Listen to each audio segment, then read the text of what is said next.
भारत विश्व का सबसे मजबूत लोकतांत्रिक देश कहा जाता है। यहाँ कानून व्यवस्था सबके लिए समान है। यहाँ सरकारें निर्धारित की जाती है जो समय समय पर योजनाओं को क्रियान्वित करती है, जिसका लाभ आम जनता तक नहीं पहुंच पाता। ये हमारी बदकिस्मती है। नमस्कार, महान्यूज 7 की खास पेशकश आपका विधायक कौन, इस कार्यक्रम में आपका स्वागत है। आज हमारे साथ स्टूडियो में बात करने मौजूद है यवतमाल राणेगांव विधानसभा सीट से संभावित उम्मीदवार अशोक मेश्राम। आपको बता दें कि अशोक मेश्राम विश्व पटल पर आने वाली महाराष्ट्र पुलिस में एक अधिकारी थे और अब ये अधिकारी के बाद में ये राजनीति में उतरे हैं सिर्फ आम जनमानस की सेवा करने। तो चलिए हम अशोक मेश्राम से बात करते हैं और ये जानने की कोशिश करते हैं कि उन्होंने जनहित को लेकर आज तक क्या क्या किया है और आखिर वे चुनाव क्यों लड़ना चाहते हैं। अशोक जी, बहुत बहुत स्वागत आपका। अशोक जी, शुरुआत तो यही से करूंगा कि आप चुनावी मैदान में क्यों उतरना चाहते हो। मैं चुनावी मैदान में इसलिए उतरना चाहता हूँ कि मेरा जो कॉन्स्टिट्यूंसी है, मतदार संघ है राणेगांव विधानसभा जिला यवतमाल, वहाँ का मैं भूमिपुत्र हूँ। मेरा आना जाना वहाँ पर रहता है। पिछले 5 साल से मैं कंटिन्यू जाना आना मेरा चल रहा है। वहाँ पे जो प्रॉब्लम मैंने देखे हैं वो ऐसे प्रॉब्लम है कि जो कम से कम 35-40-50 साल से जैसे थे है। तो मुझे ऐसा दिल में लगा कि आफ्टर रिटायरमेंट मैंने कुछ समाज सेवा करना चाहिए। सेकंड थिंग, लोगों की, आदिवासी गौर गरीब लोगों की समस्या सुलझाना चाहिए, क्योंकि वो ट्राइबल कॉन्स्टिट्यूंसी है, उधर किसी का ख्याल नहीं है। जो जनप्रतिनिधि है वो खाली वोटर्स का बेनिफिट लेके खाली अपने इकोनॉमिकल बेनिफिट के लिए आगे बढ़ रहे हैं। उस हिसाब से मैंने चुना है कि अपने मतदार संघ के लिए एक समाज सेवा के माध्यम से लोगों को सेवा दूँ। अशोक जी, आप महाराष्ट्र पुलिस में कार्यरत थे एक अधिकारी के रूप में, अब आप राजनीति में उतरे हो। अशोक जी, क्या बताना चाहोगे, जब चुनाव नजदीक आता है तो जो राजनीतिक पार्टियां हैं वे बड़े बड़े घोषणा पत्र तैयार करती है।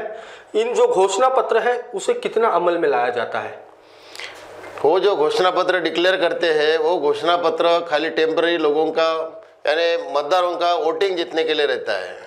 वो जब टाइम पे, इलेक्शन के टाइम पे लोगों के पास जाते हैं, कुछ भी झूठ सच बोल के, यानी जिसको मराठी में बोलते भूलतापा, ऐसा कुछ बोल के लोगों को कैसा, मतलब वोटिंग के लिए पलटाना, वोटिंग कैसा मिलना चाहिए, इस हिसाब से खाली वो अपना मैनिफेस्टो डिक्लेयर करते हैं।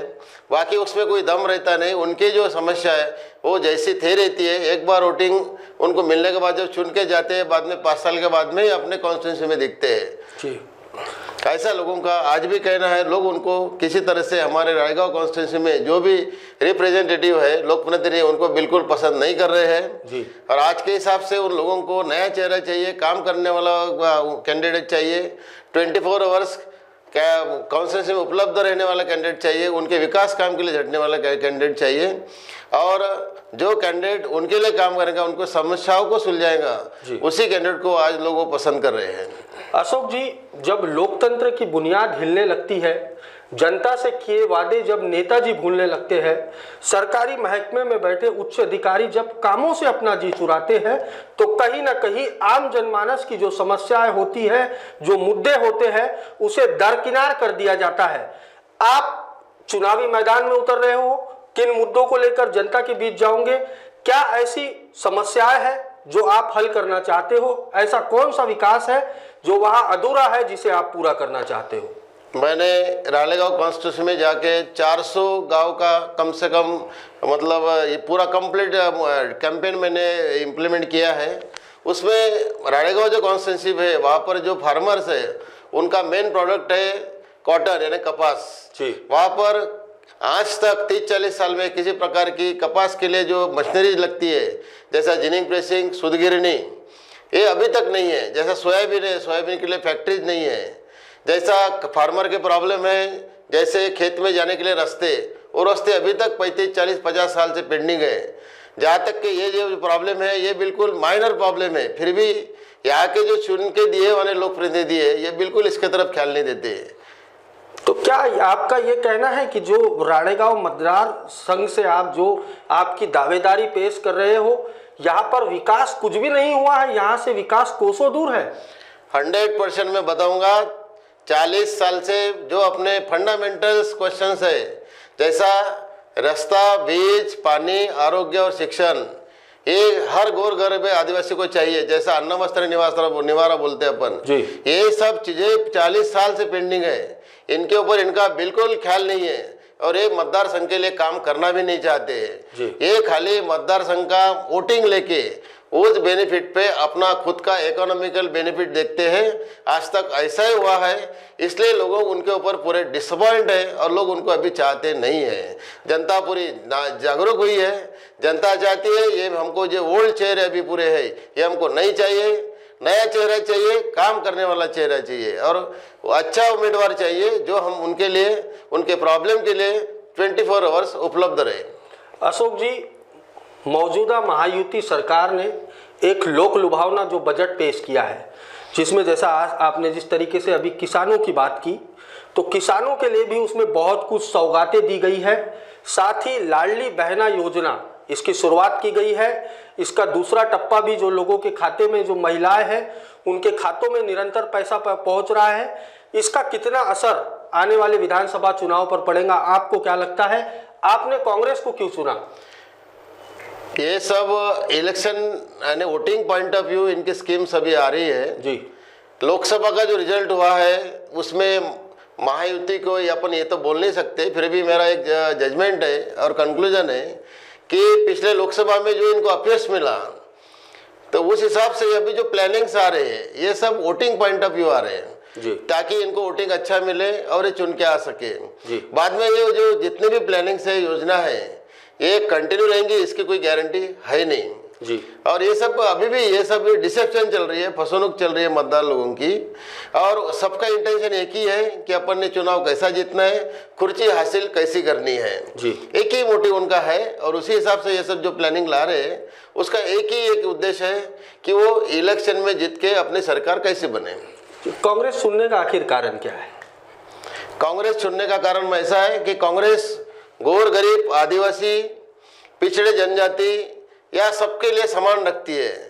वो कांग्रेस ऐसी चीज है जो 1885 यानी 1885 से जो कुछ कर रही है गोर गरीब आदिवासी के लिए या सभी प्रकार के पीड़ित वर्गों के लिए, वो सब गरीब लोगों का ध्यान रखती है और उनके हिसाब से उनके वेलफेयर के प्रॉब्लम, वेलफेयर की समस्या सुलझाने में रहती है। वो सबका भला चाहती है।